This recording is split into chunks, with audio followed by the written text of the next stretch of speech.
Okay. Hello, everyone. Welcome to tonight's episode. Hopefully, my voice is loud and clear. I want to begin by speaking about how human beings are seeking refuge in ideology, and how beyond seeking refuge in ideology, what can human beings seek? And what would a reality beyond language look like?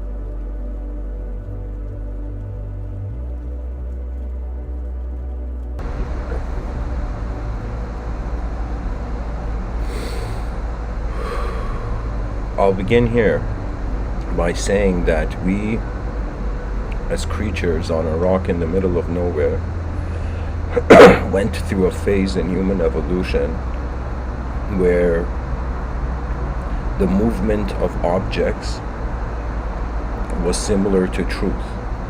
And so in human history, we have the concept of object worship. And currently, there's many religious people on the planet. And so religion, its foundation, at least in monotheistic tradition, is actually a response to the polytheistic tradition that was there before.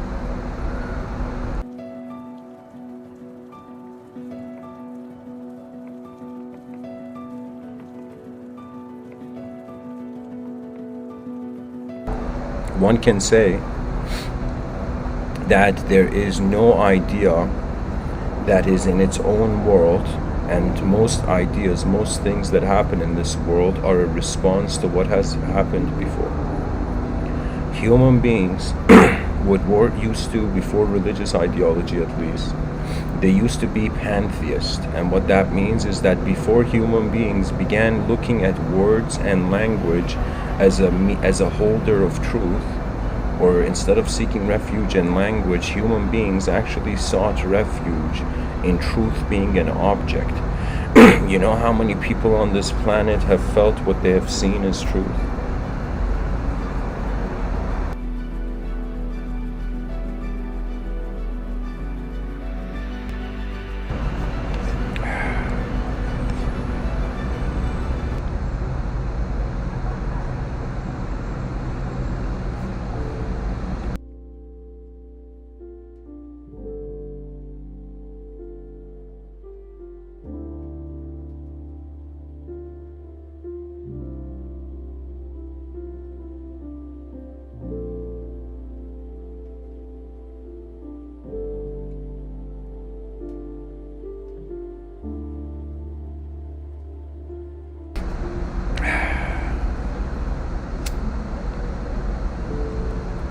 Pretty much from object worship, we went into subject worship. There's a story I want to share. This story comes from the eastern part of the world, and it's not a religious story as if it's from a religious text, but it's a story about something that happened during a religious time, during the 6th century. And so in the Islamic world, the story begins where it's like this village, and there's this Muslim man, and in Islam they have this mentality where it's as if like only God is the inconceivable truth and God has no partner. So how the story it begins is there's this guy back in the day, he's walking outside, and he suddenly sees a group of people worshipping a tree.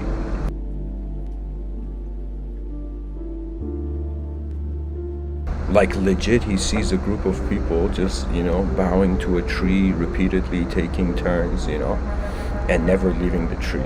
And this man, of course, he has monotheistic faith. So what he says is this is unacceptable. The only true God is the one and only inconceivable. And so what this religious man does is that he gets an axe and he goes to, in some sense, cut the tree of, the pantheist or those who worship objects. And the moment this religious man, this Muslim man gets an axe to come and cut this tree that a bunch of people are worshipping, the story goes on to say that the archetype of evil, so in the English language it's Satan, in the Islamic language it's called Shaitan.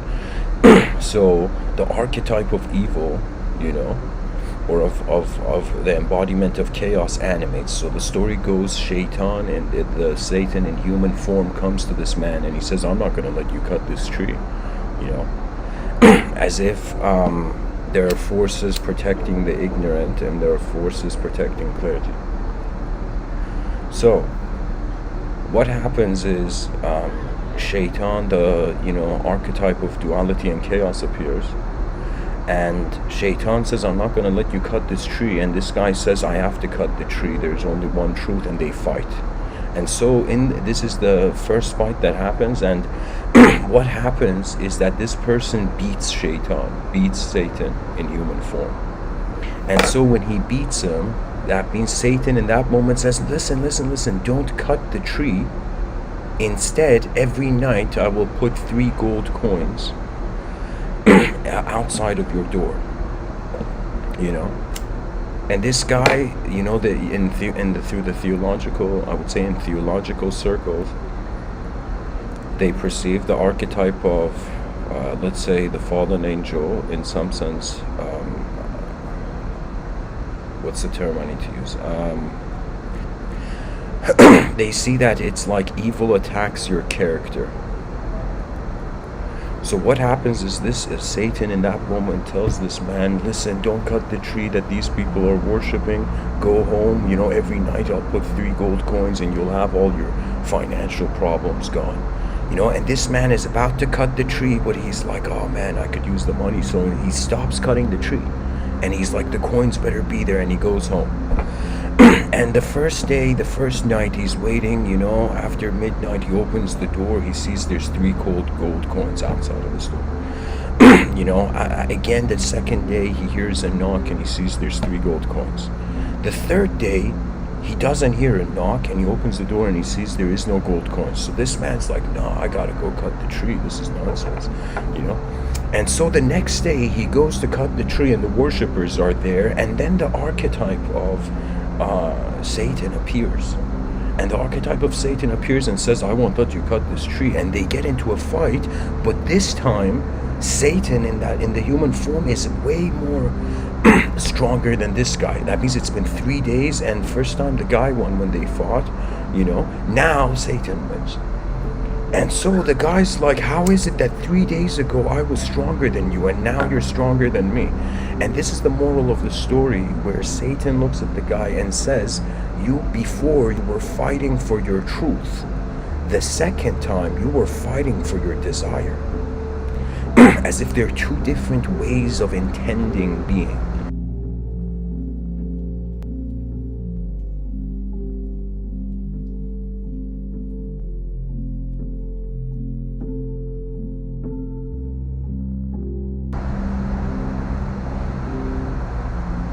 So it was as if a sort of suggestion that even though the person was seeing beyond object worship, right?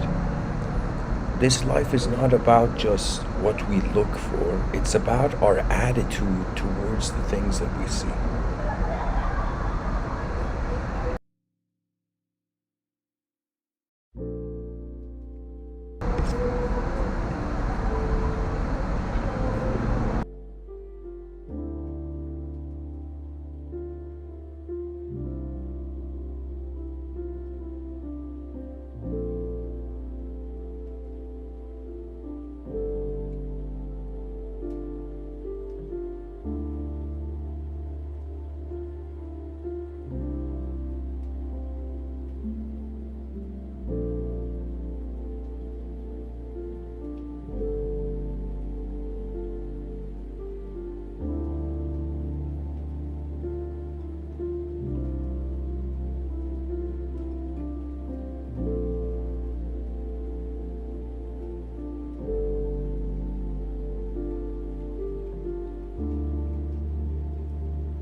So people have tried to accept the truth in objects, and so we move past that phase of object worship.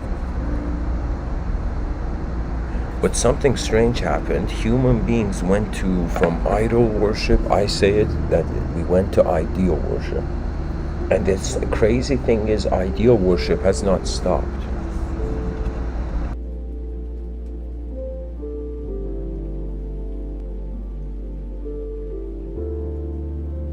What this means is that human beings are looking for ideas as if they are bunkers of salvation.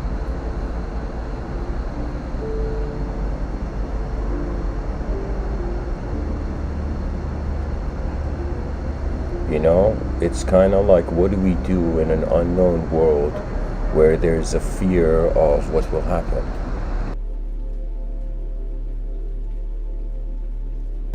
The human being is simply trying to access as much information, as much tools as it can. You know what it is?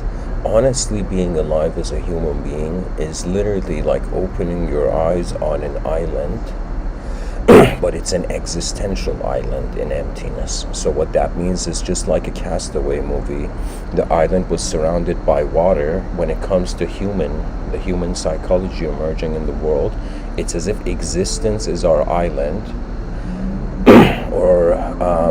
and space is the water. And so we are in existence or on existence.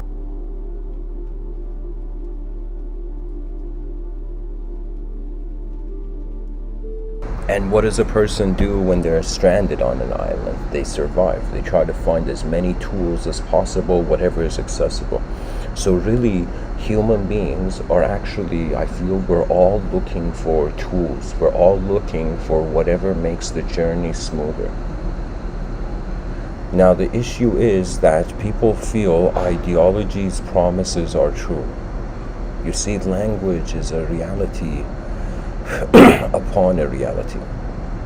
Imagine somebody comes and says, hey man, drink a cup of tea and you'll go to heaven. Drink a cup of coffee, you go to hell. Right? That means the idea has a design, and the idea has a suggestion of our engagement with it, what will happen.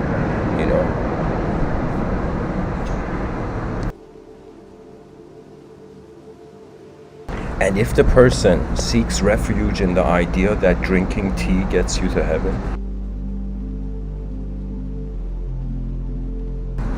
it's as if the person is waiting for their own permission. You see, language is a world inside a world, and we feel truth is in that world, in the linguistic realm. But I will tell you, it took me around, to be honest, I noticed it in 2011. There was something more than language here. As I said in these talks, in 2011, I found myself sitting on a rock in the middle of a river, in the middle of the stream, in this park called Edwards Gardens in Canada, Toronto. And I remember sitting on that rock and for a moment being like, how can I be my thoughts when every moment I can have a new thought?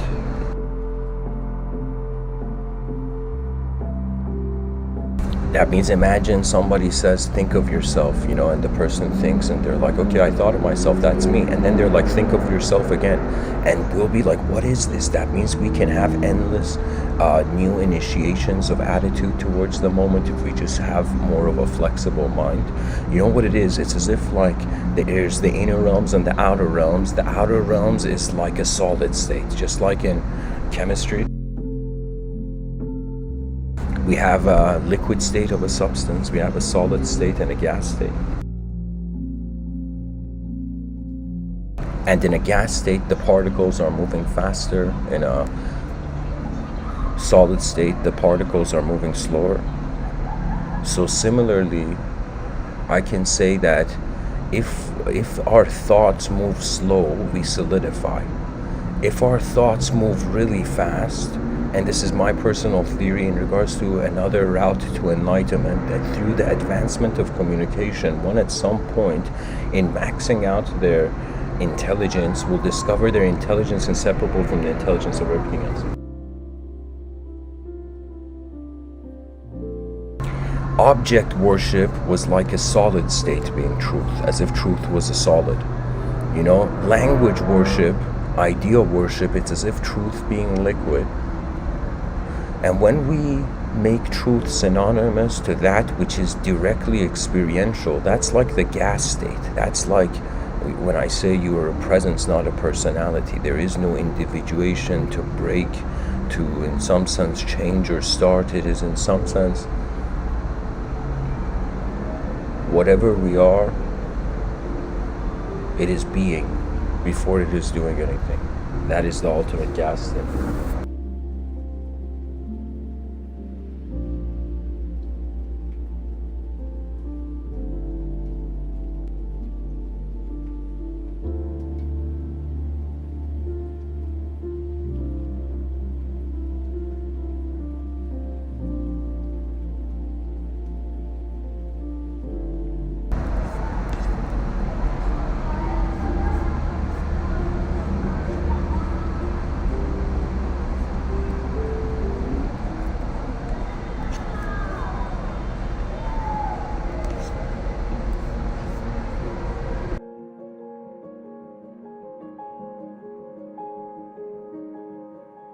When I think about human history, I think of all those eyes that have roamed the space-time continuum from the earthly position. I think about everybody's ancestors, not only my own, wondering what was the effort and what can human beings really do in existence.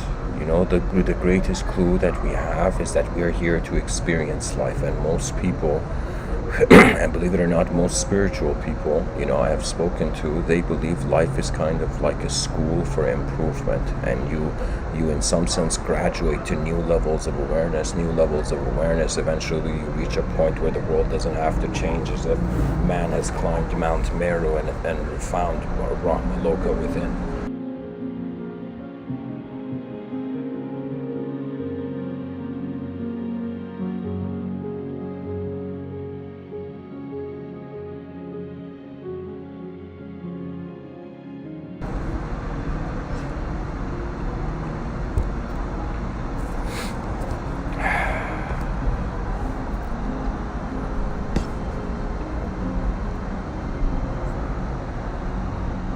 We're all seeking some sort of solace, some sort of salvation, simply because we are an energetic creature.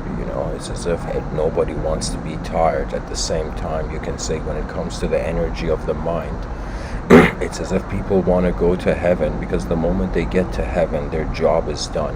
Heaven is like the idea that once you do one thing, everything is complete. I can tell you that I have lived in religious communities, and I have noticed that, literally it's as if there's an ideological hierarchy in a theocratical society. That means it's as if God's truth is way superior than man. But when man realizes God is beyond man's mind, how can God's truth be man's judgment?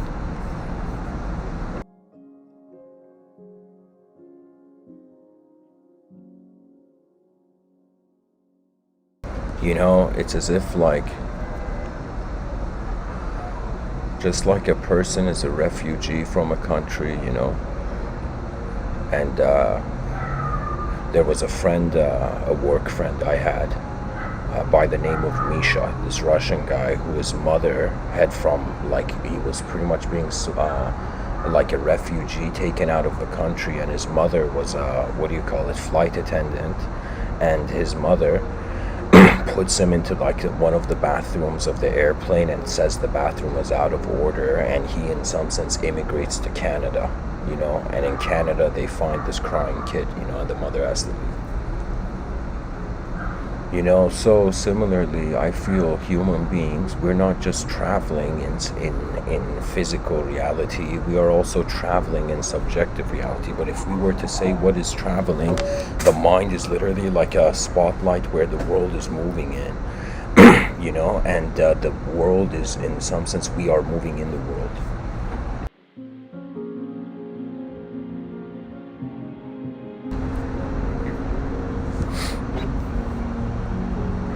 Human beings, they have to do something. Like, we have to do something as a creature, right? Or in some sense, we feel our individual life doesn't have meaning.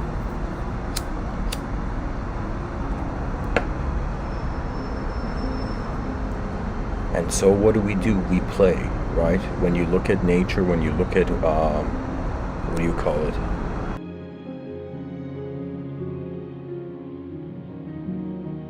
Warm-blooded mammals, warm-blooded mammals, they have different dimensions where they play, they fight, they create and they kill.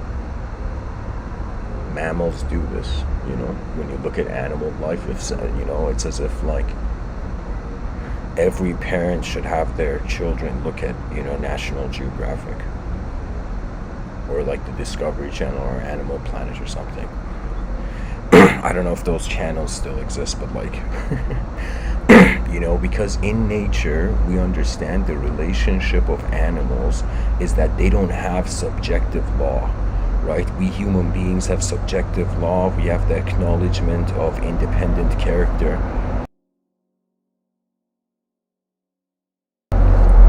What that means is, if in society somebody is a wolf, and if somebody is a gazelle, and in some sense the gazelle gets hunted in society, in the concrete jungle, there is legal, for example, consequences. But in the jungle, there is no consequence. It's as if your skill is what keeps you in the world.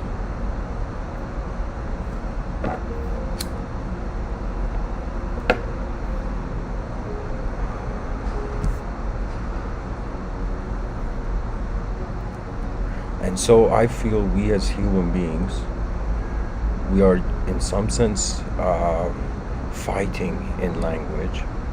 We can play in language, and we can create and destroy in language.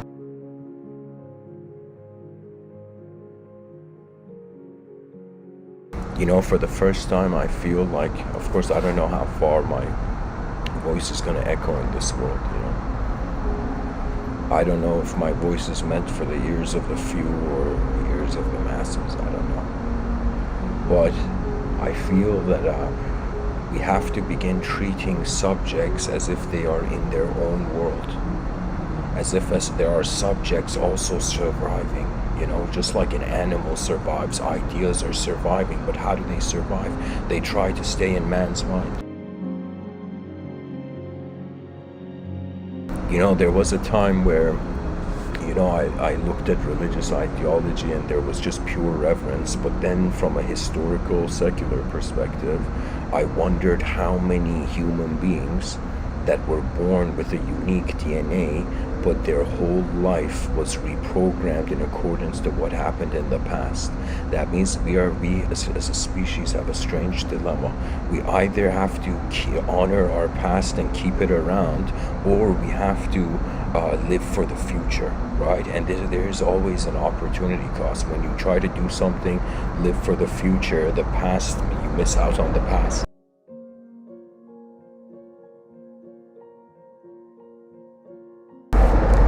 If you live for the past, you miss out on the future. And this is the hardest decision in life, I think, personally.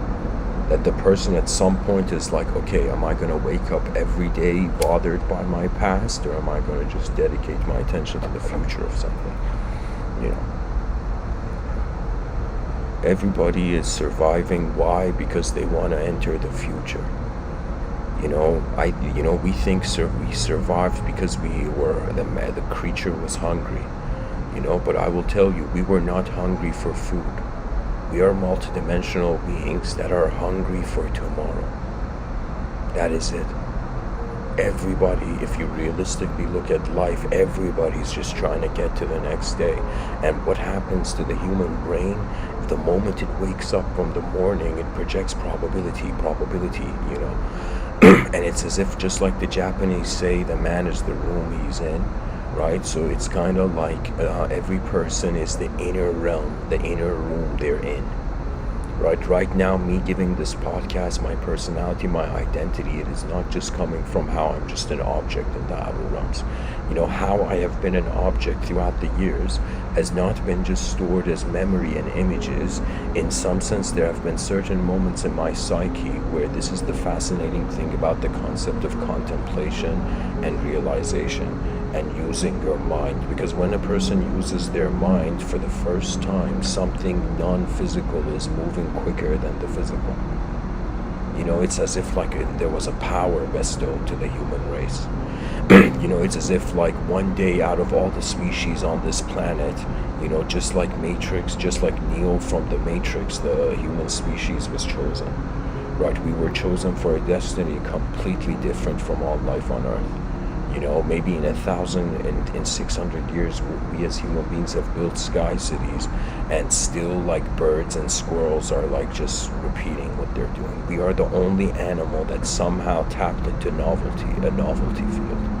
And this is divine, guys. I'm telling you, there's nothing more divine than being able to see a world that changes. That is the greatest divinity. Imagine the world is a photograph, right? For a lot of species that their bodies are moving unconsciously,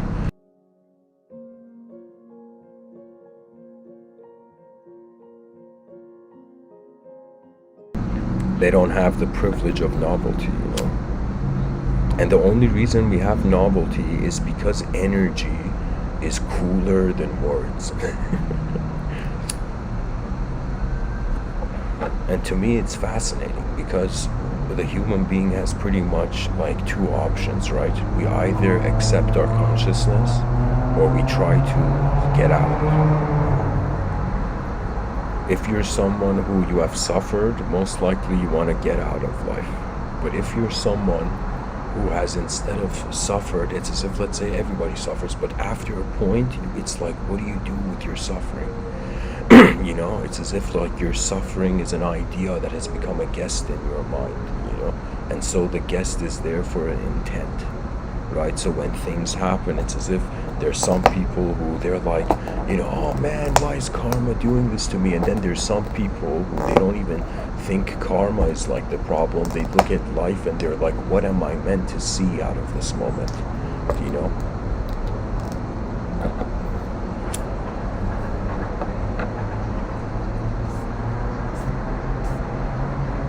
By the way, anybody listening or anybody who has found this stream, feel free to ask questions. You know, the reason I do this, these live streams, is so that something that exists for me just doesn't exist for me. You know?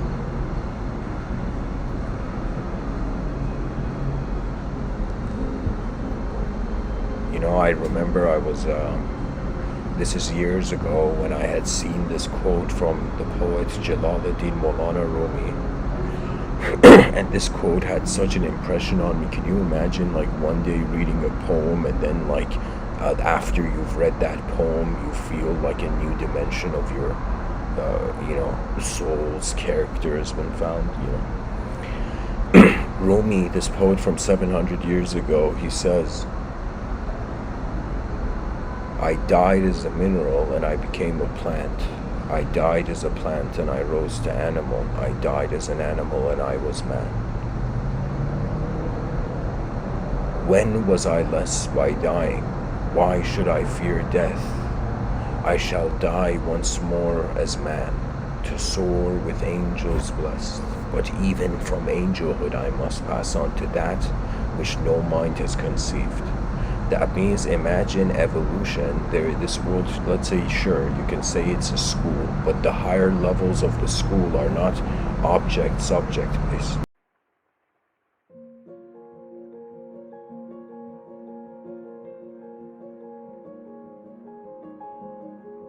And so, a question that must be asked. That means I'm somebody talking about seeking a refuge beyond ideology, beyond language replacing reality.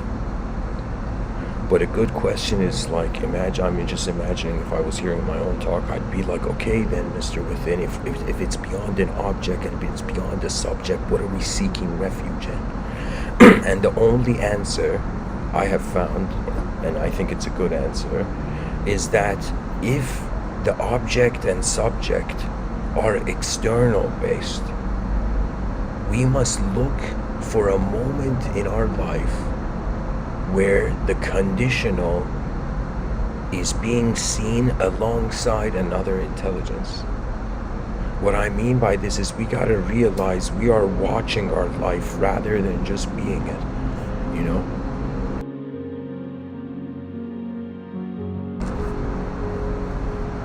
It's as if, imagine right now, our species is actually, everybody on the planet, let's say poetically, is enlightened. And actually the only issue is we have an alien invasion going on. But this alien invasion is not an alien invasion of extraterrestrials landing down and like a Hollywood movie invading us. This is in some sense a sort of extraterrestrial invasion where human beings are using an extraterrestrial technology, for example, speech, language use, or language acquisition. That's a huge mystery. And it's one of the wonders of the psychological realm, the sophisticated ability we have with language. And so imagine language was an alien technology and we as human beings were misusing it, you know, so that would be equal to an alien invasion. Something off nature is influencing nature, for example. Or a better way to say it is something outside of our nature is influencing our nature. So I would say it's seeking is a verb. When we seek refuge, it's as if the GPS location we're putting for our psyche, for our psychology, right? And I will tell you, dear listeners, in this life, we have to seek refuge not in the effective systems, but in their causal position, right? This is why the militant atheist is like, why are religious people increasing on the planet? I don't get it. I'll tell you why. Because the narrative is in some sense tackling the biggest question that you can find in the void. The biggest question, and just to secularize it, is the universe alive?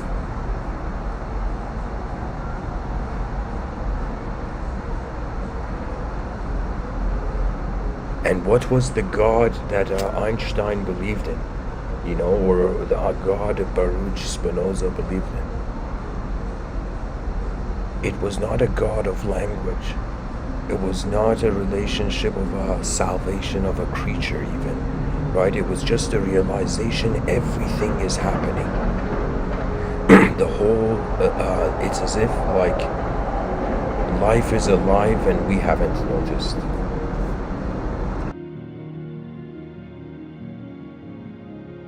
It's like, you know, back in the day in legend, the person is in a civilization is on a giant turtle's back and the person puts their hand on the soil and they feel a pulse, you know.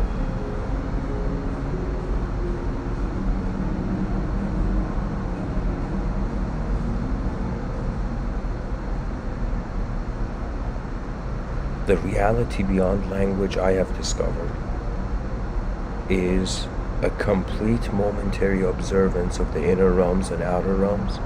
The moment the world doesn't have to be an object and doesn't have to be a subject, the mind has to go into a new angle, you know.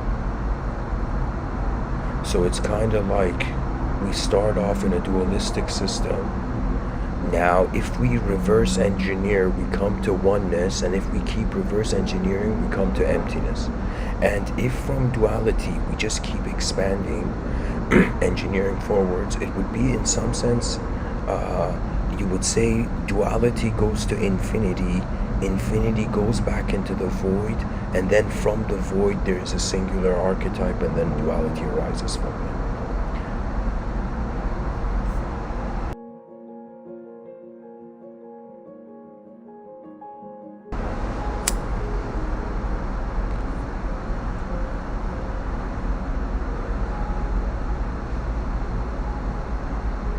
And there is something, guys, I have coined as the language threshold.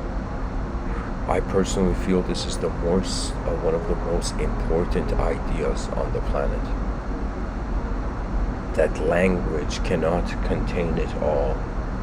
And that the alphabet of languages for nations haven't changed. It's like, why did we stop creating new letters? You know? You can honestly tell the vitality of a civilization by how fast its languages are developing. That means because it's as if we have not allowed new experience.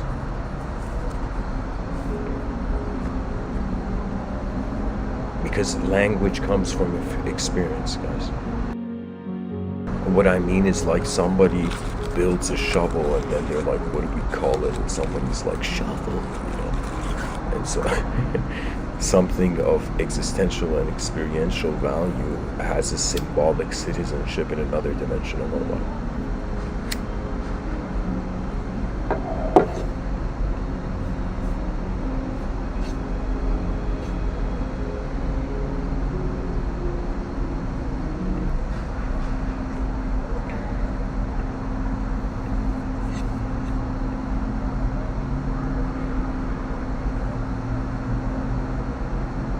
If one wonders about what is important to say,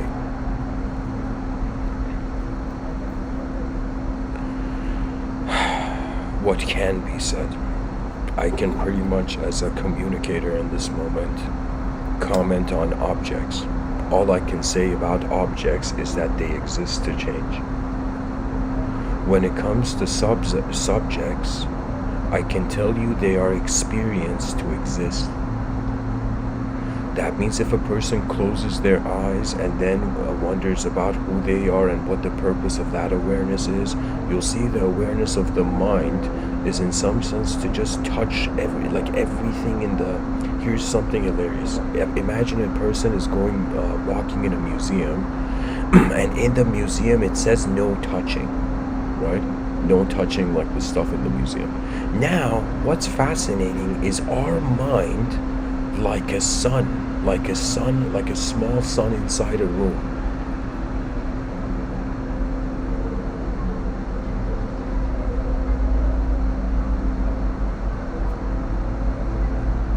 It is touching everything in the moment. Right now, the buildings I see in the distance, my mind is touching, my awareness, it is accessing that image, but my physical reality is not touching the distant building, you know?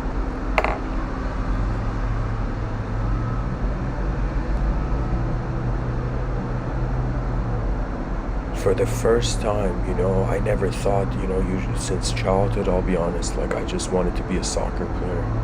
You know, at some point in my life, I was like, oh my God, you know, it's just a healthy life. You know, healthy life and only physical movement. Little did I know life was gonna put me in the opposite.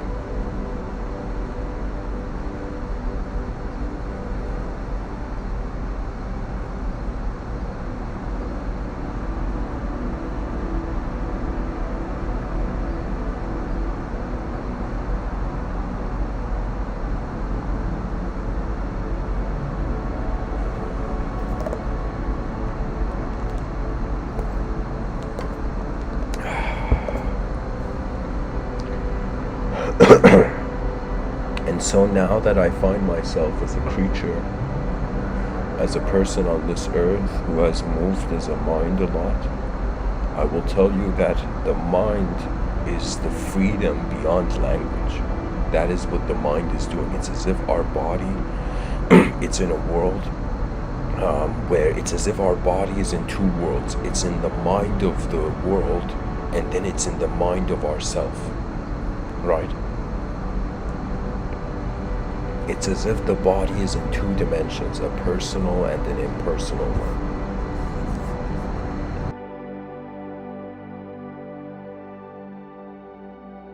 In the personal dimension, it is our body, we name it, we take care of it, you know. The warrior sharpens the sword, you know.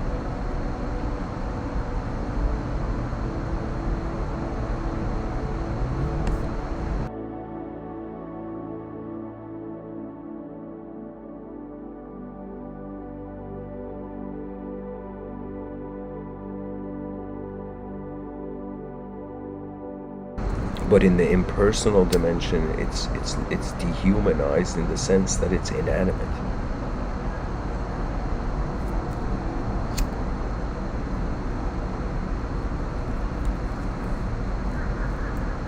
The dilemma of, I would say, physics and metaphysics, or I should say theology, let me not say metaphysics, let me say theology is a part of metaphysics. The issue with theology and secular society is that if we choose to see the concept of God as man-made, we have to see the concept of man as also man-made, right? And if we choose to see, you know, the concept of man as God-made, then we have to see the concept of, we don't see inside our biological body, we have to imagine it. So what that means is the edge of the known sensory realm is the continuity, is the inner realms.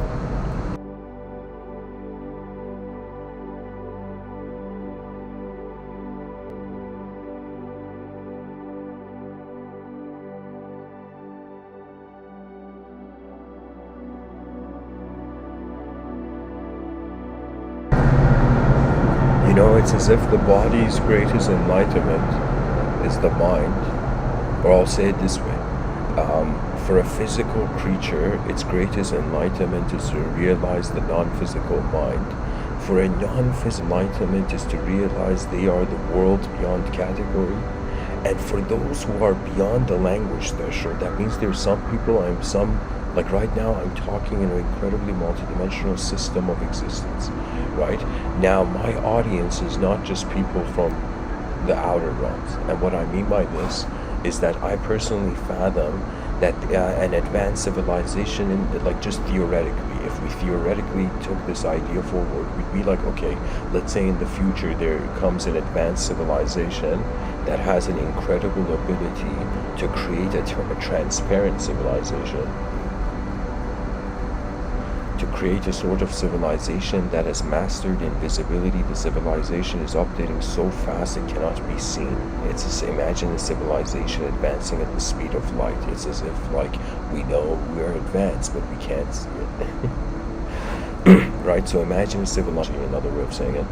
And imagine a civilization attains an ability where we become, let's say theoretically, a type 2 civilization, a civilization that not only went off planet, but went off planet to use the sun, right? So I have this kind of idea where I'm like, what if there was an advanced civilization, it evolved beyond the language threshold, and its outer realm civilization was moving so fast where it was invisible, but it had a presence in the realm. And what if they had all organisms, warm-blooded organisms, and the warm-blooded organism doesn't have any organ or anything that is the color green? You know, and let's say if the eyes are green, they are a different green, you know. But let's say aside from the eyes, inside the biological body, there is nothing green, you know, even though the eyes can perceive the color green, right? And when we look at plant life and insect life, a ridiculous greenness to it, you know. And what's even hilarious is that we have depicted in traditional alien ideology as like small green people are like aliens. Isn't that hilarious?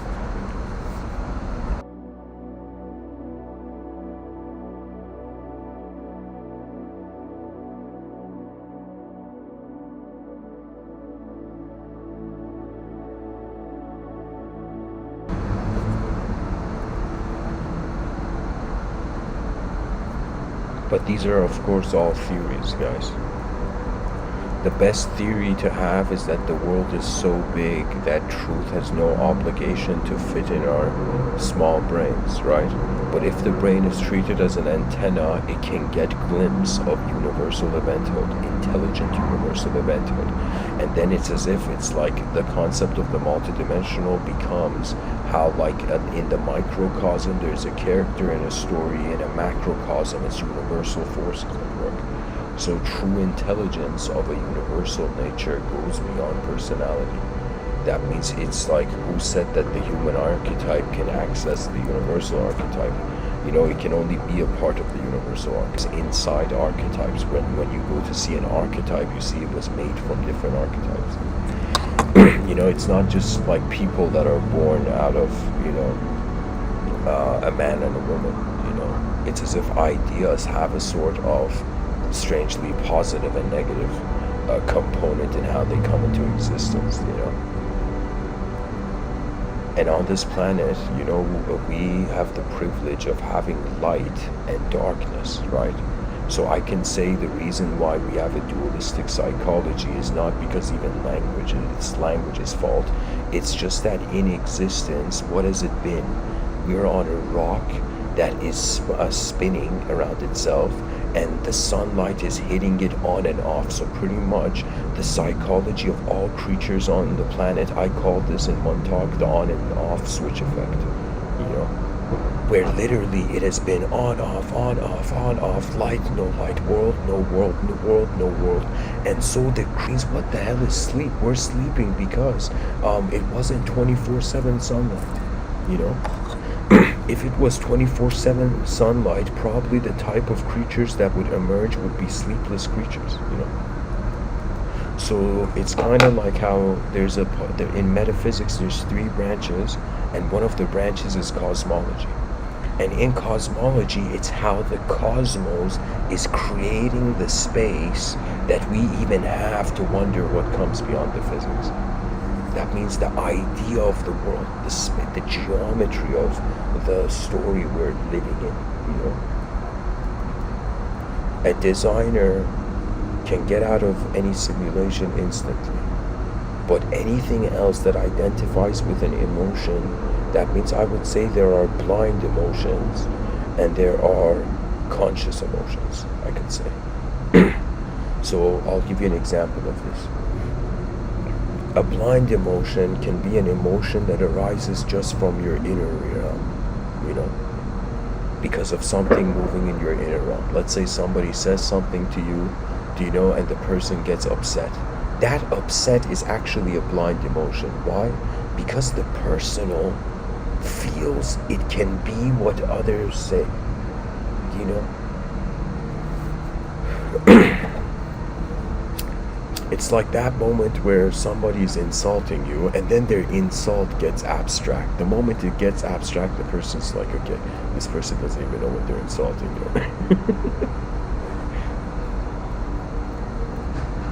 The truth is that there is a dimension to our eyes that no one on the planet will ever see. This is reality. Everybody universe. And then when others are in the world, that's another dimension on the side of that one. That means our loneliness never goes anywhere. You know, a person can be among a crowd of people and still feel they're alone on a planet, as if the planet is an island and we're like 8 billion creatures stranded, you know, 8 billion multidimensional beings, you know, stuck into one story. You know, it's like, when will the advanced communicators rule? And the answer is, it has already happened. And there will be so many pilots coming in. You know what that means? That means the advanced communicators are like the flight attendants. You know, they're helping all the passengers inside the planet, inside the civilization, and the pilots are helping the civilization from outside. That means the pilot doesn't really care if a passenger doesn't have enough, like, ice in their Coke cup. Do you know what I mean? Do you know the pilot doesn't care about that? The pilot is looking at the outside of the airplane, what is the reality, and the flight attendants and the stewards inside the airplane, inside the plane of existence, the advanced communicators, are looking at what's happening inside. how the passengers are creating enough stability so that the pilots of consciousness are not disturbed, right? To me, I want to see the king the royalty archetype mixed with the pilot archetype. Because one day in my inner realms, I envisioned 3,600 years from now, or way more than, or not way more than that, before that event, there will come a moment in human history where on a sky city, there will come a pilot wanting to recruit other pilots for interstellar travel. I saw an inner realm event like that in my inner realms. If I was to explain to you how my imagination works, it's literally like I'm just going about the day, like no thought, no idea. Then suddenly, like a film trailer, I see something like a film trailer behind my eyes. And because it's visual, I can instantly speak about it, I could write it down, and I can communicate it. That thinking through images is a way faster inner realm than thinking through language. That means some people, when they speak in accordance to the structure.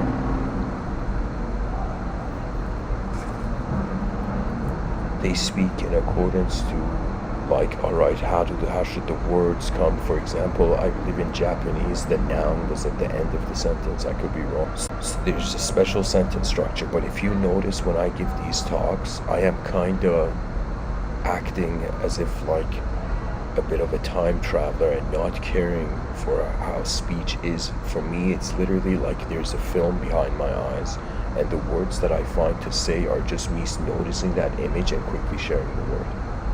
So you can say all these episodes of all these Mr.Within talks, it's pretty much me sharing internal cinematic experience. And so that internal cinematic experience is realizing that you're not the actor on the stage, you are the whole spotlight.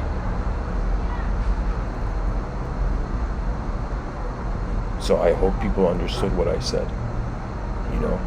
You are not the actor on stage. You are the spotlight. That means our minds are authorization for realmhood, and it's pretty much, I think, 80% automated, 20% maybe conscious. So what I'm doing when I'm sharing these inner realms, pretty much because the inner realms are moving on their own.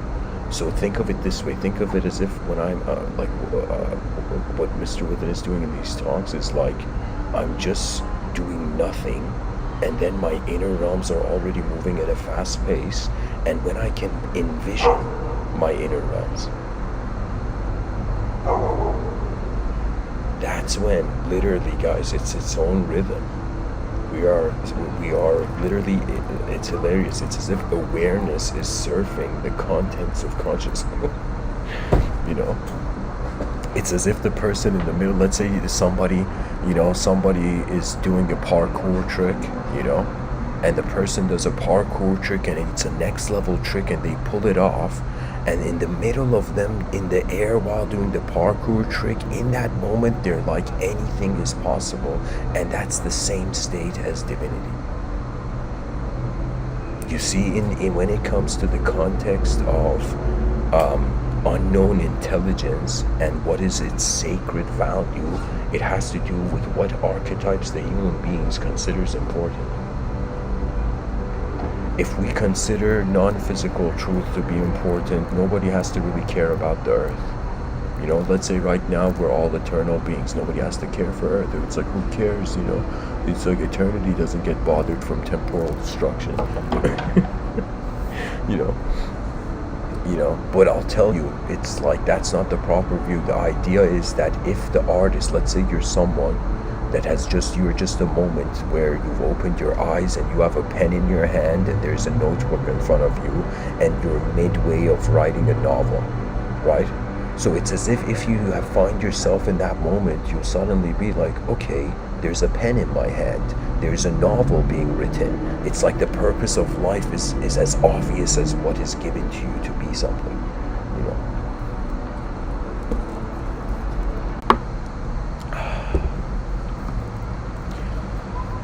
Maharishi Mahesh Yogi says, happiness radiates like the fragrance from a flower and draws all good things towards you.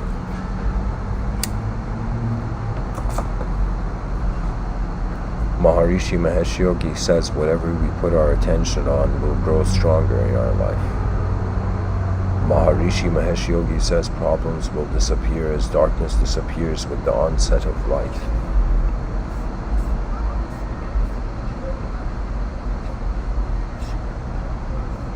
Maharishi Mahesh Yogi says, the important thing is this: to be able at any moment to sacrifice what we are for what we could become.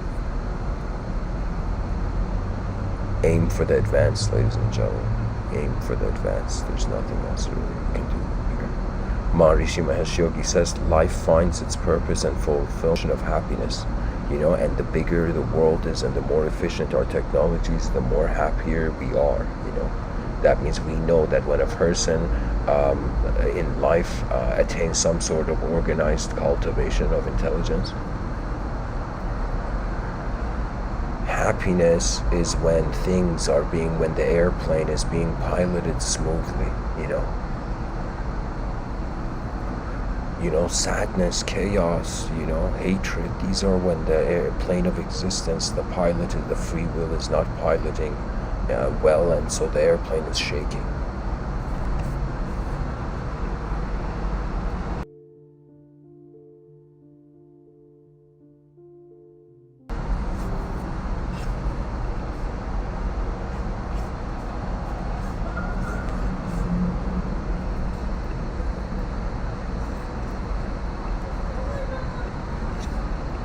Maharishi Mahesh Yogi says, just think of any negativity that comes at you as a raindrop falling into the ocean of your bliss. Maharishi Mahesh Yogi says, the philosophy of life is this: life is not a struggle.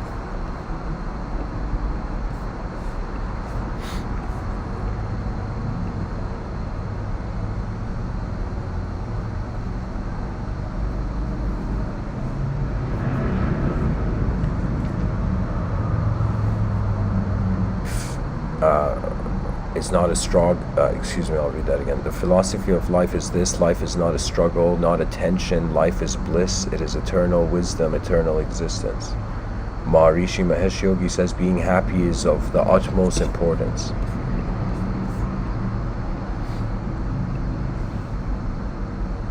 Success in anything is through happiness. Maharishi Mahesh Yogi says, the knowledge from an enlightened person breaks on the hard rocks of ignorance. Maharishi Mahesh Yogi says, problems or successes, they all are the results of our own actions, the giver of peace or happiness. One's own karma, one's own actions are responsible to come to bring either happiness or success or whatever. Maharishi Mahesh Yogi says, the constitution of the universe is total natural law. Natural law, we say, from the field of science. Will of God, we say, from the field of religion. It's the same thing. Maharishi Mahesh Yogi says, the self, with a capital S, of everyone, the Atma of everyone, the transcendental field of reality of everyone, is the same in everyone. Whether the body calls itself an American, German, Indian, or Chinese, it doesn't matter. Maharishi Mahesh Yogi says, the individual potential of life is cosmic potential. Individual is divine, that divinity in man, and when you kill a man, you deprive him of that birthright of it. That means pretty much 4.5 billion years for us to just become creatures that could just live and imagine there's violence. Like, how stupid is that? That means imagine missing out on a 4.5 billion year-old opportunity, just because, world leaders wanted to have war and 85 million people died in World War II and World War I. Like, it's ridiculous. Sometimes when I look at life, it's like, how can it be cruel? Because it's like, the more cruel it is, the more empty the world is.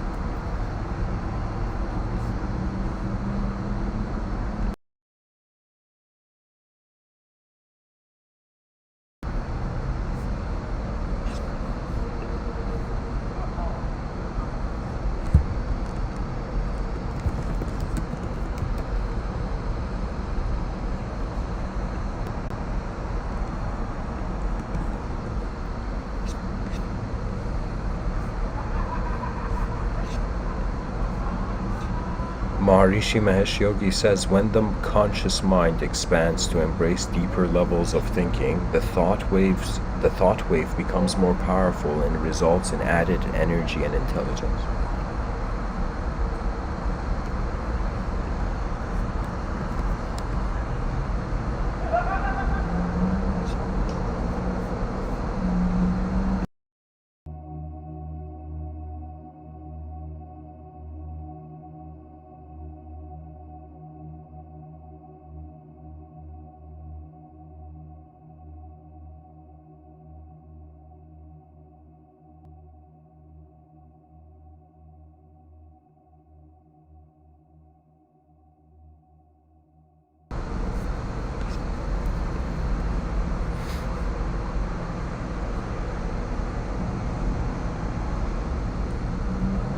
Maharishi Mahesh Yogi says monks are not expected to speak about themselves. The message is important, not the person.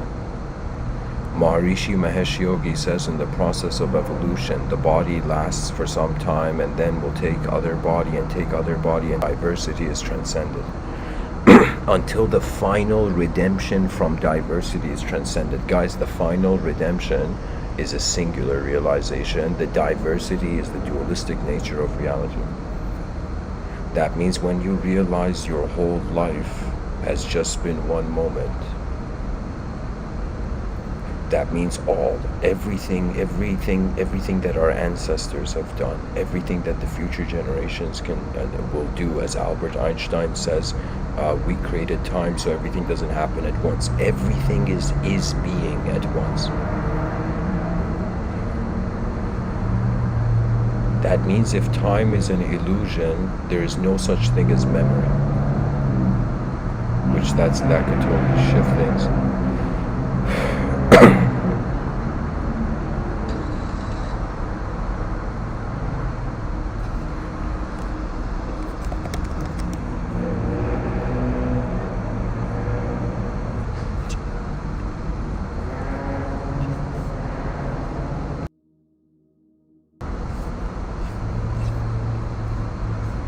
Maharishi Mahesh Yogi says modern psychology has pointed to the need of educating people to use a much larger portion of the mind. Transcendental meditation fulfills this, and it can be taught very easily. He says behavior arises from the level of one's consciousness. This is an incredible statement. That means if you take the biological body as an antenna, the brain as an antenna, it's like the way the antenna is tuned suggests how it receives the world to respond to it in the inner realms.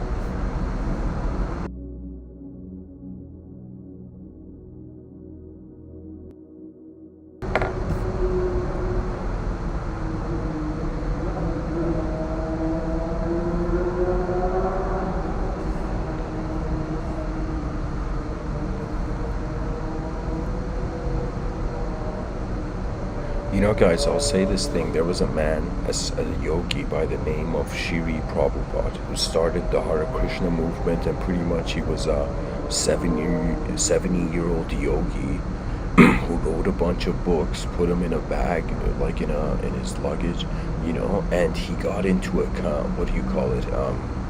container ship, you know, a cargo ship. And so he comes to America, and during the hippie movement in America, he brings the Hare Krishna movement, you know. It's like the same time the psychedelic revolution was taking place, you know, in America. At the same time, the Hare Krishna movement began, you can say. And so the Hare Krishna movement was like the yin-yang balance, you know, of a society where the attention was occupied by the outer realms.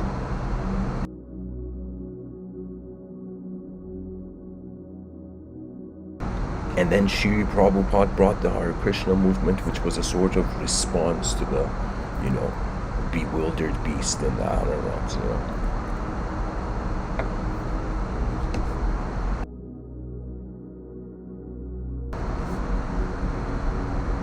Shri Prabhupada, in one video I remember seeing of him, somebody says, Shri Prabhupada, what is past lives? Like, what are past lives, right? Why do we have them? Something like that. And Srila Prabhupada, this was his answer. And he says, from the beginning of your life until now, how many clothes have you worn? How many times have you changed your clothing? So what happens when we change our clothing? We go and wear new clothing, you know? And the human being grows out of the dimension of life they're in, as if people have a notion that the biological body is growing, but they don't have this notion that the philosophy of our universe is growing, you know? People think that reality has to be in constant image-based truth format, you know, like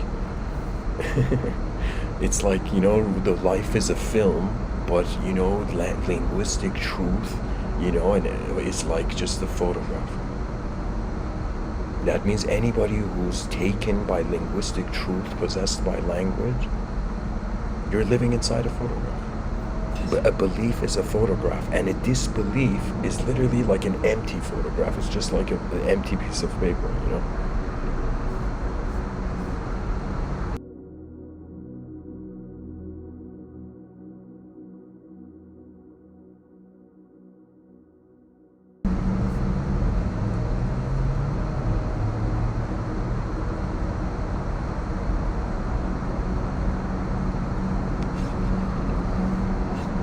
Guys, I'll read a few more quotes from the code tunnel and I'll go back to the talk. Maharishi Mahesh Yogi says, America is the most creative country and the most powerful government in the world.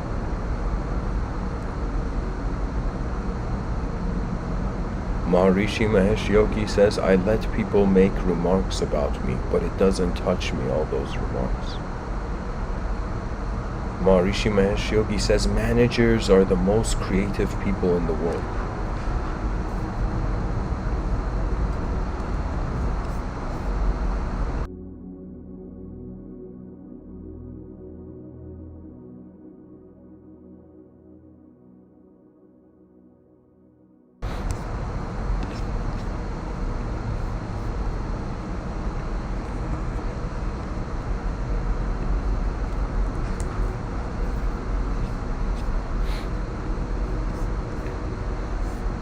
Maharishi Mahesh Yogi says,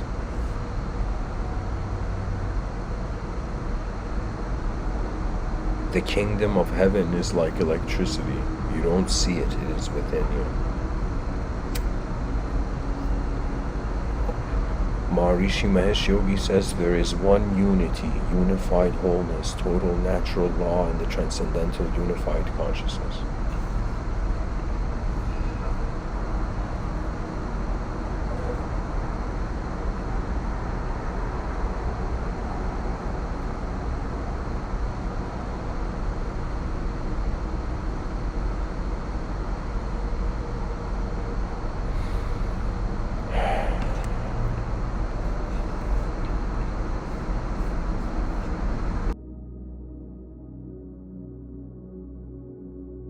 Anyways, guys, back to the topic.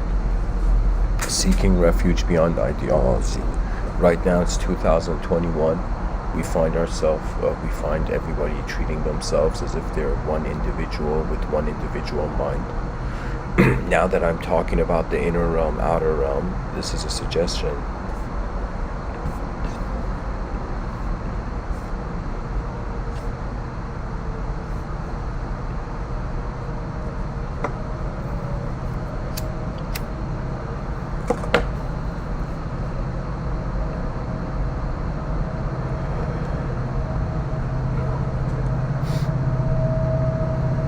That we incorporate in our day-to-day life.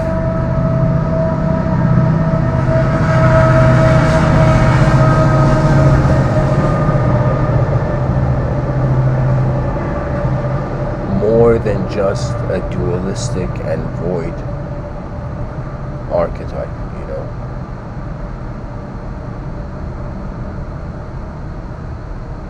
It's as if, what do we do with all these objects that have become subjects to themselves? Like, what is the value of the inner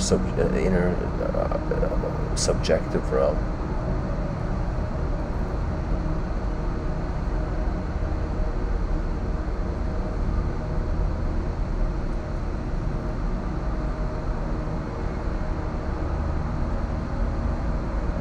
for the outer realm. It's only novelty. Our minds, as if they serve two purposes. One, for the witness within is just getting to see the show of the direct experience of the moment, and then the mind can express itself through the body. It's as if the body is a channel for the mind for the mind's expression, right? It's as if the body is like the paintbrush, and the soul is like the painter's hand, and the world is the canvas. And so it's as if when I say seeking refuge beyond ideology, it's as if a painter who thinks they are the painting suddenly realizing the mind is the brush, and in some sense the person's hand is not the brush. That means there's a level of, I would say, mystical inquiry where there is no question or answer anymore, you know. Like that's when you know you're a true mystic, when you realize the unknown is unknown. And it's okay. I feel that is true transcendence beyond death.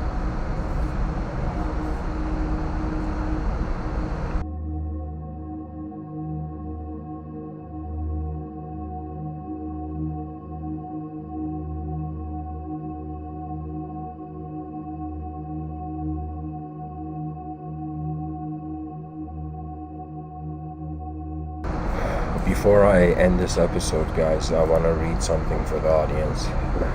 I wrote an essay in 2015 in this unpublished work called The Source of Language, and the essay was called The God Within the Animal. And I want to read that for the audience right now. I think it pretty much serves this episode.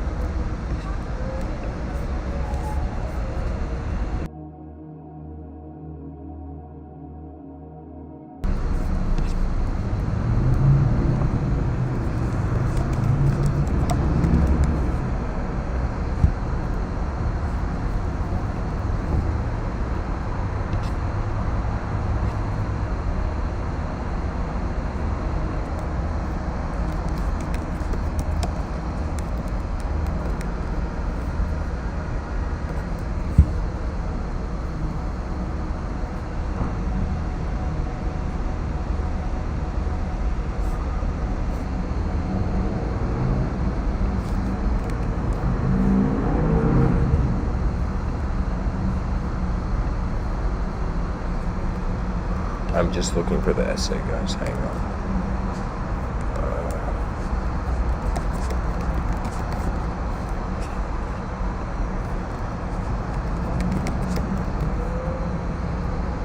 Okay, there we go. So it's the 5th essay of The Source of Language. So I've written 3 quotes. One of the quotes is the Rumi quote I said earlier, where I shall become what no mind ever conceived. And then the second quote is from a man in history called Seng Chao. He says, heaven and earth and I are of the same root. The 10,000 things and I. But don't only practice your art, but force your way into its secrets, for it and knowledge can raise men to the divine.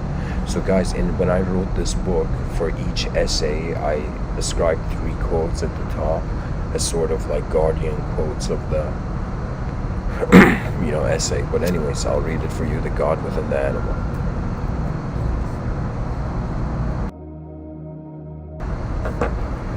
And I'm reaching the end of the episode, so whoever's listening or tuning out, whoever's tuning out, thank you for listening, and I'm just going to continue.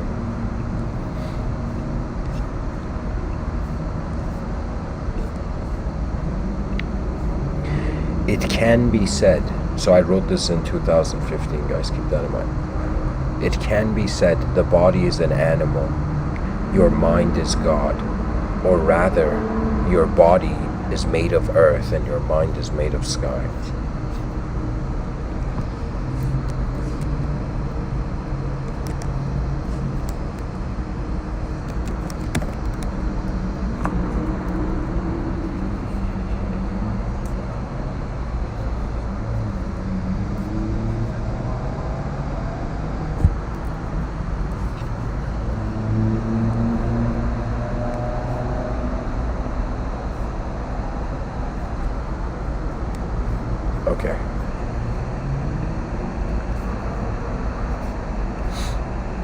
I'll read it again, guys. It can be said, the body is an animal, your mind is God.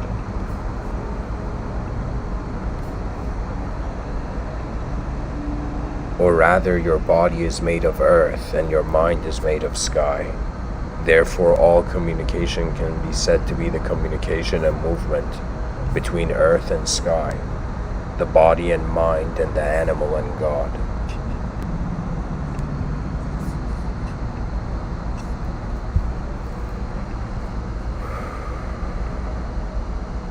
Okay. Sorry guys, I'm just adjusting the volume of the music in the background. Alright, let's keep going. Therefore, all communication can be said to be the communication and movement between the earth and sky, the body and mind, and the animal and God. Eastern mysticism shines upon the view of the world that it is an unspeakable organism beyond the description of its parts. What that means is that from the shadows you cannot discover the true nature of the sun. Let us find the enlightenment that is quicker than light. For if you were an artist that wanted to draw your greatest memory of existence on a canvas ready for visual paint, how the world happens is quite the most beautiful thing. Many think life is about its length, but it is about its depth. The depth of life experience is a suggestion that when you wonder what is the best way to live life, it will be said you can get lost in a game of duality, which is the unhidden world that language walks on. Or you can liberate yourself from how if you were to think beyond thought, there would be no thinker. Suddenly, the words of language have finally found themselves transparent to the world of direct experience.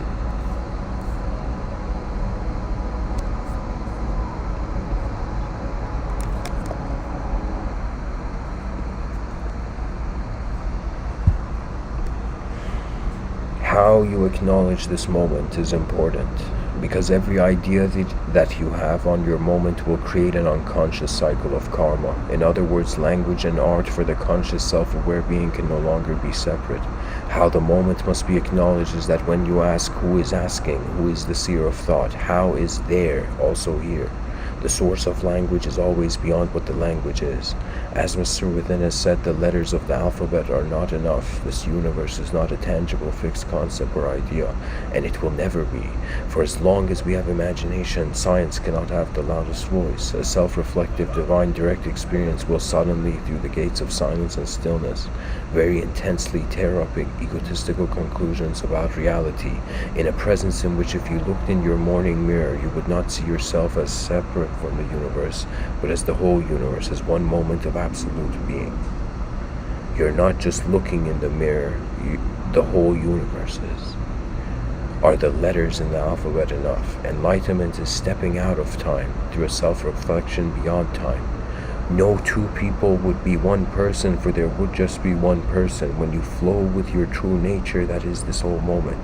You do not connect too many ideologies to self, for self is your pure moment, always as it was, always as it is.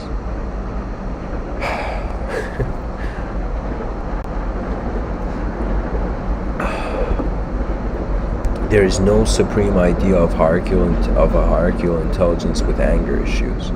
The God of the heart is the best God, for it beats as the center of the breathable universe. Behind the eyes of ideas, there is no third eye of an enlightened master. There is the beauty of a moment that is its own mirror, polished by nature, where all divinities work. If you look closely at these letters, you will see they are artwork. For abstraction is only pushed back by society's reality. For language was the smudge, and direct experience is the glory wiping the mirror of new vision. The mind conceptually is void, but rich with subjective design. Has a thought taken off its mask? Has your solar, SOULAR, presence realized it was never an individual soul and the teacup had to be emptied before it's full? Can Zen masters break dance? But there's a space between the word break and dance. Are words fighting back? The mystery of conception always points to an axis unconsciously thrown into the endless abyss of the unknown. Is your personality an unnecessary scene for your true presence? What has the Buddha said that we have not listened to? Whose story is history? Transcendence means direct experience is all that is happening. Beyond planes of action, the wise man listens to the self beyond words, in which sincerity has made too humble to hurt a dying world. How do the eternal behave to temporal rudeness? Don't stay thirsty, my friends. Just walk omnisciently as your true nature. Imagination and technology are the horses, if logic, rationality, and divine intuitive intelligence are the chariot. Now wonder, dear reader, who is sitting in this grand picture that is the chariot of the moment? What is the texture of your experience, or have you not playfully discovered the oneness of love yet? For in selfless devotional service, like the tree outside, to our moment, we shall live fruitfully, without prior karmic disturbances boomerang from insincere moments of unnecessary actions of thoughts. A smart man looks in front of him. A wise man is the whole moment that sees. Beyond ordinary perception, just like the stars promised, we are extraordinary. Creativity means on the surface of the rock there are flows of communicating intelligence, as if our consciousness was a drop of intelligence, it is rather present through a river of multidimensional intelligence. So beyond the conception of ideology, that with a simple awareness to what is within us, we have not only become the source of language, but the source of all light. There are two ways to look at our world in regards to a multidimensional context. Either we are within another world, or another world is within us. It seems the cosmic fractal in nature of the body never stopped growing. You will build blindly. Be your moment. There's nothing simpler than that. Are you reading this book or self-reflectively observing how the nature of your own mind emanates into reality? It's simple. Be sincere and see the path. There is nothing else. And that's at the end of the essay, guys. You're the path and there's nothing else.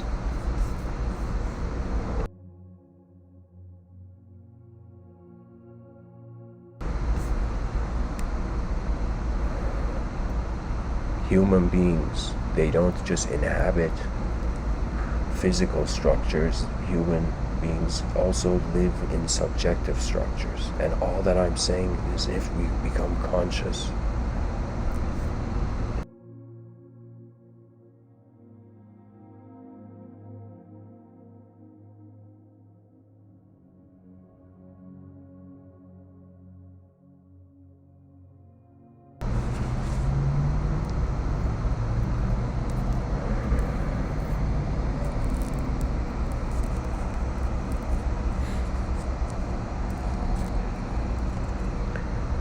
that beyond language there is no self to suffer and there is no world that can break.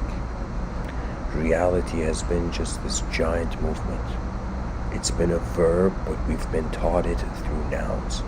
And the person's like, why isn't the noun, why isn't the world the noun I was raised in? It's a dynamic movement that everything is co-creation. That means this concept of identity in accordance to what you see. It's kind of like the transformer robot having a privilege to transform to anything.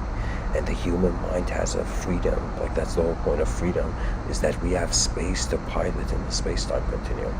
Now, how the human being usually functions is that when they wake up, there's a sort of storytelling going on, and nobody can deny this, guys. Like, we cannot lie about this. Every conscious human being has something going on behind their eyes. And how do we know it's behind their eyes? Because if they close their eyes, you still see the image in your inner realms. I'll give you an example. Right now, let's try an exercise. Everybody who's listening, wherever you are, I want you, like, just diagonally, like in the air in front of you, I want you to imagine a blue cube that is slowly glowing and just spinning slowly in the air, right? Just imagine a three-dimensional blue glowing cube, okay? Right? But what is it that makes us civilized? What is it that made a creature wear clothing, in the evolutionary phase? That means imagine the chart in evolution, right? I'll show you the picture.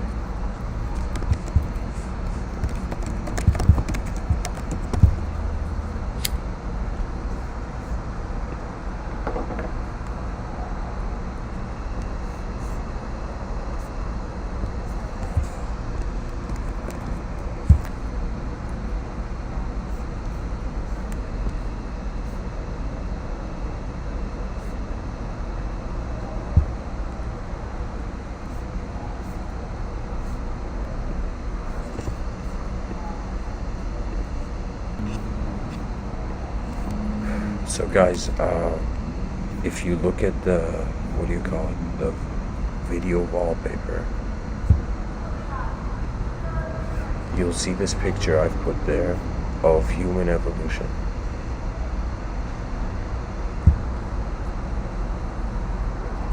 So this picture of human evolution, somebody drew it, but it has a value, this artwork, in the sense that it's depicting the stage logical evolution, but psychological evolution.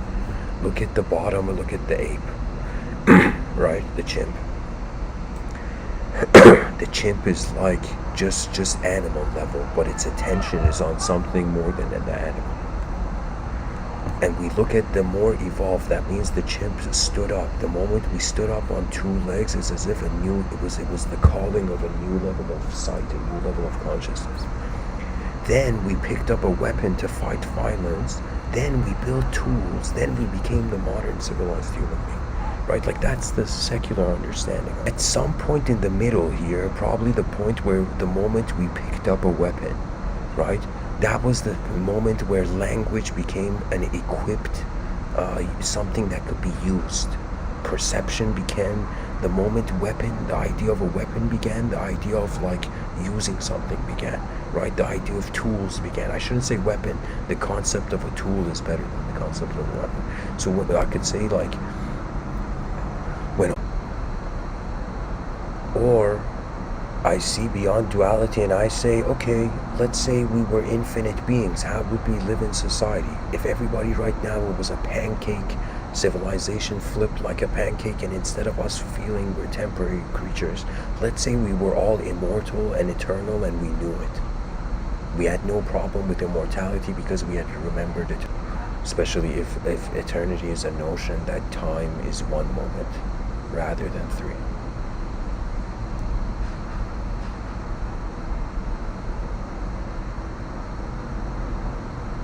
I feel we should attempt the infinite. That is the coolest thing we can do. I don't see anything cooler we can do, anything more incredible we can do in the outer realms.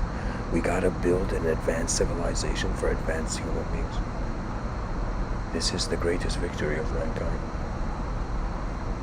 It is the greatest victory, the victory all our ancestors have been living for. It's as if, why did, out of all the people, why did my ancestors stay alive and why am I here now? Like, there's a significance. We all have a part to play because it took us a long time to get to this world we're in,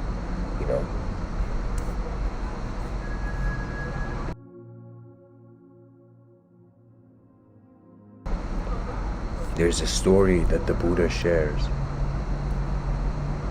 And the Buddha says that, like, pretty much I don't know if it's inside a sutra or what, but it's a story ascribed to Buddha that he remembered all his past lives, and so he remembered a life before he was born on earth, as if a disciple was like, yo, Buddha, what were you before this life?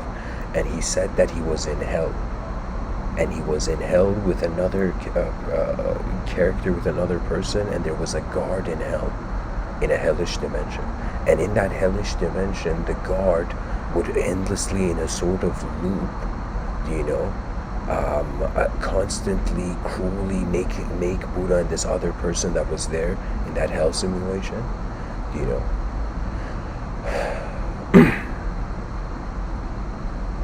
And so what happens is one day the same messed up thing is happening, and Buddha looks at the guard in hell and says, why are you hitting? Why can't you just say it? And in that moment the guard evidently hits a trident into Buddha's heart, and in that moment Buddha dies, and his next lifetime he incarnates as a human being.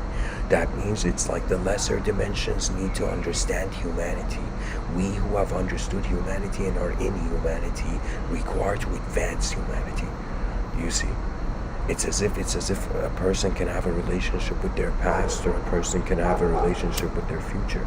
If they have a relationship with their future, the only memories in their life that remain with them are the ones that are assisting the service, as if the true intelligence of the being is on a pure screen of consciousness where no image, no object, no subject, nothing can in some sense suggest anything about it.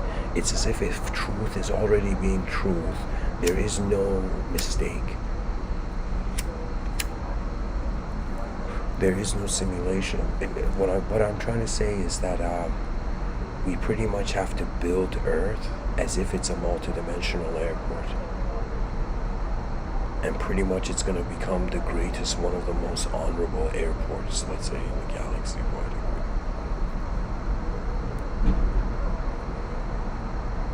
Because reality has two ways to move, you know. There's the reality where we close our eyes and we still have access to that inner event.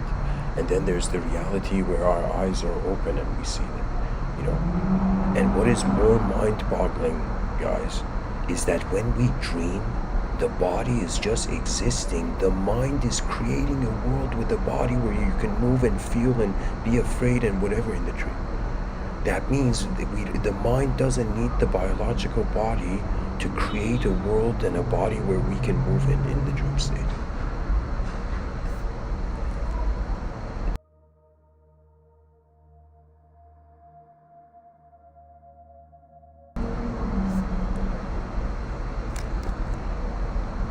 The mysteries of the world are many.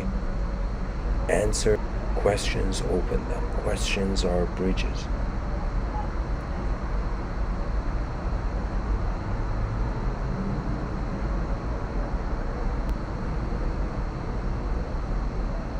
And humanity attempts its own greatness.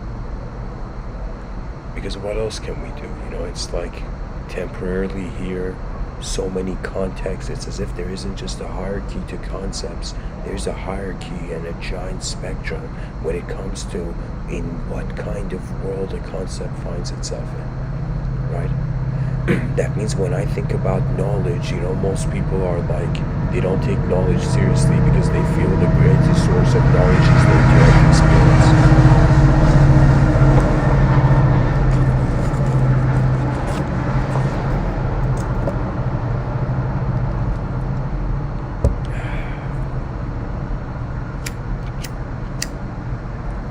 But I will tell you, the inner realms is like your 24/7, not 24/7, but every time you're awake, your imagination is like your private studio.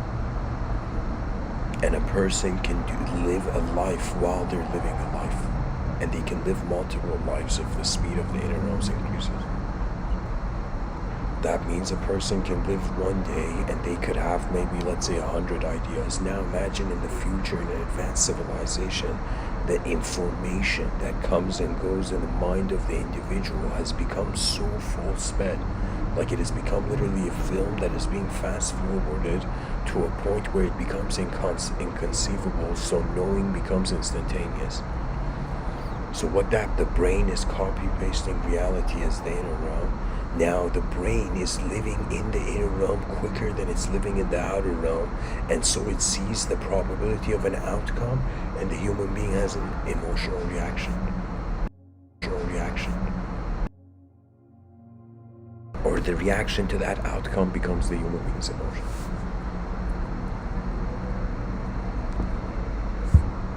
So anyways, guys, thanks for listening. This was interesting episode, and there are realities beyond language, but the moment they're beyond language, it's as if something that we can experience but we can't talk about, and that is true spirituality. That's when spirituality begins. That means a person is not spiritual because, you know, they believe in like the Christmas spirit, you know what I mean? It's more like your life, your relationship with the source of your own existence, right? As if you are conscious in a world. And is the world alive, right? And if the world is alive, how should man, the true human being, you know, the honorable human being, you know, neo-human being walk? That means we should have a sort of incredible honor. We should care so much for human freedom and human ability. Let me tell you why. To a degree that if an extraterrestrial invasion happens, we take care of our species. That means we have to literally be like a team where all the team members don't have to get along. But when it comes to building an advanced civilization, it's like forget your inner reality, and it's like the team wins, you know, plays the game. So anyways, guys, thanks for listening. I hope this episode was helpful, and my aim was to say I have tried. There has been moments where I thought an objective way, modality to life was the only truth, and it's like sand that falls from your fingertips. And then I have tried to have make a subject my truth, and I've realized again it's sand falling from your fingertips. And ultimately we realize the power of how the Buddha would say the middle way. That means it's not just, the options are not just being a good person or a bad person. The options are being an observer, an attributeless observer, and every moment how the intelligence of the world moves is like the orchestra of a universe happening. Sometimes it's like in the inner realms you are the conductor. In the outer realms, the best we can be is just like a musician playing our instrument well. That means the DNA activates, but it activates not just in its personal dimensions. The impersonal is cared for the first time. We will begin hearing in human beings giving speeches around the world where they will talk about the greatness of humanity. I am telling you, it's gonna happen. Just to say that I've tell Nostradamus I told you so. I predict, guys, in probably like 10 to maybe 30 years. Right now it's 2021. It's what's gonna probably happen is that human beings will begin adopting more, will adopt more than human archetype. But the way it is gonna be is that we're gonna look at the stars. So you see, one thing we and our ancestors have had in common, we all looked at the stars and we were like, what are we looking at? You know what I mean? That means 100%, I'm sure, like my ancestors at some point in their life, they were like, where am I? What is this place? What is this world? We have that vibe in common with all our ancestors, you know what I mean? It doesn't matter even if you're a good or bad person. Even the good, it's like both the evil person was like, where the hell are we? You know what I mean? And the good person was, where the heaven are we?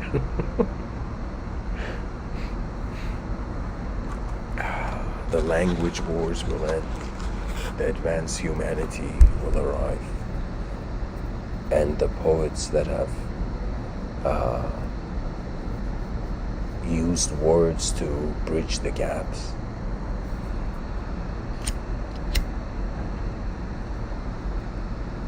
As the great poet Rumi says, out beyond ideas of right doing and wrongdoing, there's a place. I will meet you there. And when the soul sits on that grass, the world is too full to talk about. That is truth, guys. Truth means energy could not fail. As if it cannot be created or destroyed, and the transformations are just the simulations of consciousness. That means literally the inner realms are acting as if the outer realms are a part of it, and in the outer realms we're acting as if the inner realms are the extension of the outer realms. And so a new era in global philosophy should begin, That means the world, there's so many philosophers in the world that they don't realize the world is waiting for the inner realms to advance, That means the educational system doesn't just tell children to, all right, go be a good citizen, on earth and help the outer realms. Imagine an advanced civilization where the teacher was like, there's no teacher, there's no student, you're all human beings, let's get real. We're all just creatures on a rock in the middle of nowhere, and our survival is our greatest strategy. And the greatest strategy lies hidden in one of us. In not just one of us, in all of us, pretty much. That means it's as if it's like the captain of a ship is the same value as, let's say, a crew member on the ship. Why? Because both their minds are towards the destination. Right? And if we, in some sense, unite the species to an advanced vision of the future, it's as if, I don't want to say checkmate to extinction, but like, but I'll be like, an advanced civilization is around the corner, but that corner is the edge of the inner realms and the outer realms. That means, I'm telling you guys, any problem can be solved. And with this, you can say Mr. Within's inner realm and outer realm, Mr. Within's inner and outer realism. outer and inner realism. Excuse me, not realism, realmism. That's what it was called. What that means is, in any moment, in the analysis of anything, you can be like, okay, what percentage of the problem I'm looking at is from the inner realms, what percentage is from the outer realms? And if it's from the inner realms, you are the pilot of your own karma. If it's from the outer realms, then it requires a new strategy. There's nothing to fear, because we have way more experience being nothing than being something in this universe. It's as if we have been nothing for billions of years. Now we have the privilege going Iron Man suit, or the linguistic suit. It's like if language was an element of the language suit,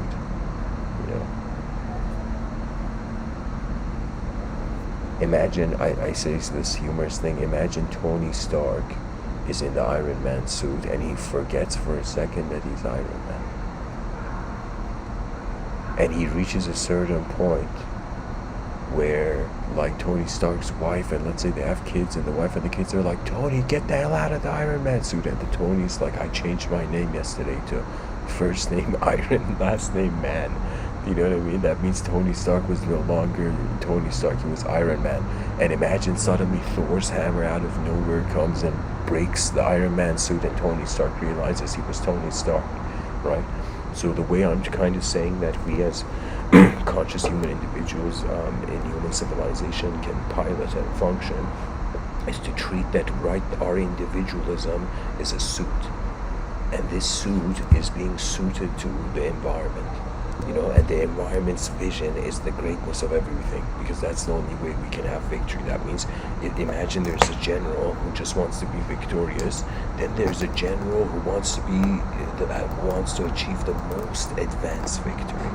And the most advanced victory is not a war where nations are fighting, it is the war of the species against the void, against extinction. That is I don't want to say it's our enemy, but that is definitely something we gotta respond to, right? So it's as if we are all united in our collective unconsciousness. That means everybody, that it's like all the stuff we don't know is what we have common with everybody else who doesn't know. That means we have more of the unknown in common than the known. Now it just becomes about how the known wants to express itself in the lifetime.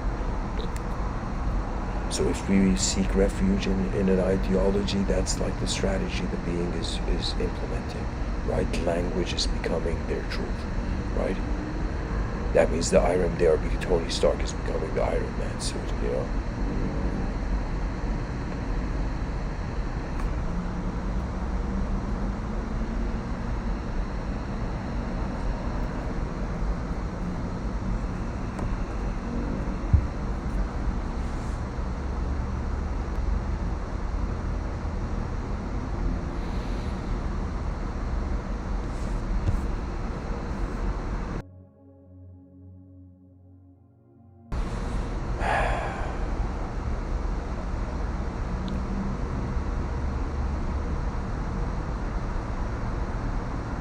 There's a saying in the tech sector, they say, the best way to predict the future is to build it.